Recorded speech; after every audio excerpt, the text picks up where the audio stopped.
is so wonderful. And then, Krishna will just like pop his head out and say, hi. This happens all the time to devotees. So we know that Krishna is real. Why? Because he reveals himself. This is called the self-revelation of the absolute truth.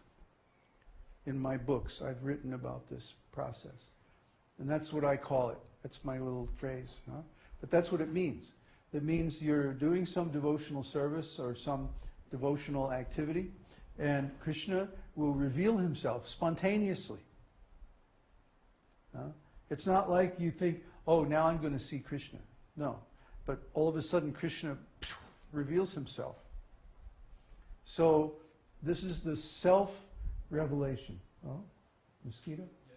Oh. Self-revelation of Krishna. Only Krishna can reveal himself. We can't forcibly see Krishna. We can't say, okay, now I'm going to see Krishna, and then we go, no. Because we're on one level and Krishna is on another level.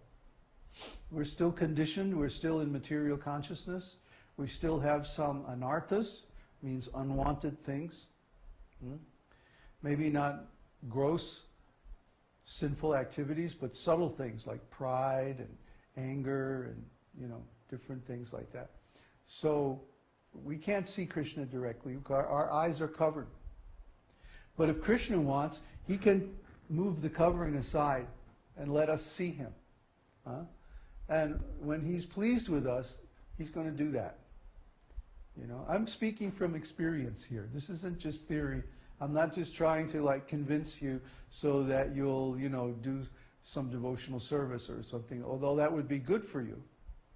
It's better if you do it from your own conviction, because you try out our method and then you get some result. Krishna is known for something called Ajnata-sūkriti. Ajnata-sūkriti means unknown pious activities. Everyone has some unknown pious activities in their previous life. So when they first come in contact with the esoteric teaching, they experience the results of these pious activities. The result is that they get to contact devotees. They get some association with devotees. And typically what will happen is that Krishna will give some encouragement. He'll reveal himself to them in some way. Somebody posted on the forum today, this morning or last night, that when he was little, he saw a book by Srila Prabhupada. And he was too young to read, but he was looking at the pictures. And he was going, oh, these pictures are so nice. They're so beautiful. I want to be there. I want to be in those pictures. And now he's come in contact with the devotees through our website. So something very similar happened to me. I was walking in New York, and I saw Srila Prabhupada and the devotees chanting in Tompkins Square Park. And I didn't know what to make of it, I was reading books on yoga and stuff like that, but I had no background to understand what they were doing. So I just looked for 5 minutes or so, and then I went on to where I was going. But a few months later, I got a chance to go out to California, and I did it. And I wound up living 2 blocks from the temple. So of course I came in contact with the devotees, and one thing led to another, and here we are. So Krishna rewards our past pious activities with some association with devotees. And then what we make out of that association depends the next step. So if we come into contact with devotees somehow or other, and we respond positively to them, we don't make an offense, then we go to the next step. More association, or closer association. And then at some point we start to study the science of the esoteric teaching. We start to become maybe more closely associated with the devotees, start to build a relationship. Then at some point we start to consider that actually I'm a devotee. And we start to identify with being a devotee. And that's when things really start to move.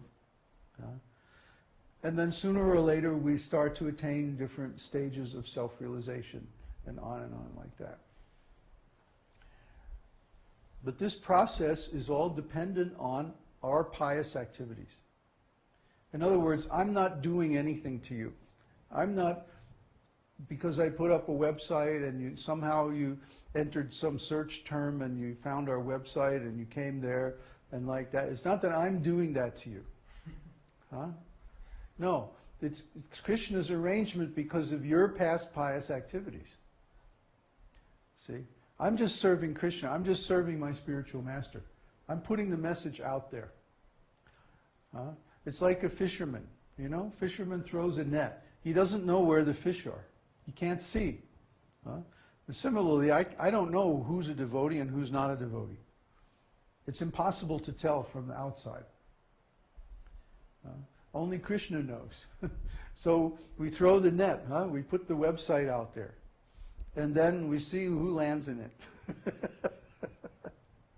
And when they land, then we do our best, to pull them in.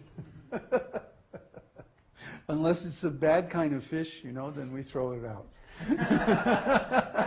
Oh, this one's no good, then throw it back. This one's it's too small, it's not ready yet. Throw it back. Or whatever. So this is how we preach. This is the game. I mean, this is the activities of any preacher, right? We have some realization, but that doesn't mean that we're all cognizant, or we don't know everything. We just know what we need to know to do our service for Krishna. It's not that the guru is some kind of, what did you say, Superman. Yeah, we're not Supermen. We're ordinary living entities like everybody else.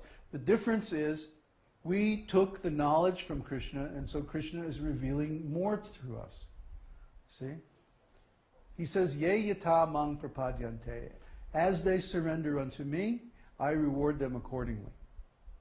So the more we surrender unto Krishna, the more he reveals himself. The more he reveals all kinds of knowledge that we need to know. The more he inspires us to do better and better in our service. See, Krishna consciousness is ever expanding, ever improving, ever increasing. Yes. And the more we engage in Krishna's service, the more rewards that he gives us. That's the way it works. If we're not getting rewards, then we have to understand when we're making some offenses, either to the holy name or to the devotees, or we misunderstood something. Krishna is not pleased. Because when Krishna is pleased, he's always giving incentive. He's always giving reward. That's the way Krishna is. Ye yata mang prapadyante. Krishna is not static. Krishna is dynamic. And he stays constantly in touch with his devotees. Krishna knows everything that's going on. So as soon as we do something that pleases him, he'll reward us. I mean, literally, within seconds. And over a longer span of time, you can see how when you went closer to Krishna, that he came closer to you. And if you went away, then he would go farther away. But he never breaks his connection with his devotee. Once you become a devotee, he's always involved in your life. And Krishna is like an intimate friend. He always wants to know how we're doing, what's going on, How many vitamins do you need to take this morning? He's intimately involved in everything. You can ask Krishna, what do I need to do now? What's the best thing? What should I do? What would please you the most? And he'll respond. He'll direct your intelligence to a certain thing. He'll show you. This happens to us all the time. There's just too many examples for me to even think of. Because to me, it's just like an ordinary daily thing. It happens all the time. Krishna is directly involved in our lives. So I always consult with Krishna. Or Prabhupada. I'll pray to Prabhupada. What should I do now? What's the next step? And Krishna will reveal it. We have that faith. And so far, by following our faith, things have developed very nicely. And I was saying just the other day that I'm more happy now than I've ever been in my whole life. 62 years old almost. Yeah, I should be like, if I, my parents at this age, they were like dying. You know? Really, they were dying. They were depressed. They were like, life sucks. And, But I don't feel like that at all. I feel like, oh yes, this is real life. This is the real life. This is we finally got there. And for me, see, for the devotee, everything is reversed. For me, my youth and all of that, it was horrible. It was almost unbearable. Because everybody was putting me on that bodily platform all the time. Oh, you're just this body, you're just this body.